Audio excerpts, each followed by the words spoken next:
নিকাশি নালাই একমাত্র সমস্যা স্বরূপনগরে। সমস্যা সমাধানের দাবি স্থানীয়দের। শুরু হয়েছে বর্ষাকাল, প্রতিদিন কম বেশি বৃষ্টি শুরু হয়েছে, সামনে ভারী বর্ষণ তো আছেই। সামান্য বৃষ্টিতে রাস্তার ধারে যেখানে ড্রেন আছে সেখানে ড্রেন পরিষ্কার না থাকায় নর্দমার জল রাস্তার উপর দিয়ে প্রবাহিত হচ্ছে, আর যেখানে ড্রেন বা নর্দমা নেই সেখানে পাকা সড়কের উপর দিয়ে নোংরা জল বয়ে চলেছে। তার জলের নিয়ম মেনেই প্রশাসন উদাসীন। এমন একটি জনবহুল এলাকা স্বরূপনগর থানা সংলগ্ন।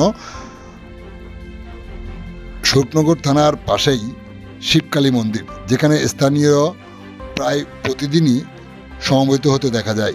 সাথে সাথে শিবকালী মন্দিরের সামনেই এলাকার মধ্যে একটি প্রতিষ্ঠিত বেসরকারি হাসপাতাল চলছে, যেখানে স্বরূপনগর সহ বসিরহাট মহকুমার বিস্তীর্ণ এলাকার অসুস্থ মানুষ এসে ভিড় করে।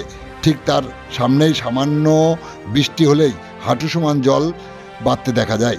আশেপাশের নোংরা জল এখান থেকে নিম্নগামী হতে দেখা যায়। জলের নিয়ম মেনেই দুর্ভোগের শিকার হচ্ছে পথচলতি মানুষ সহ দূর দূরান্ত থেকে আসা রোগী ও রোগীর পরিবারেরা।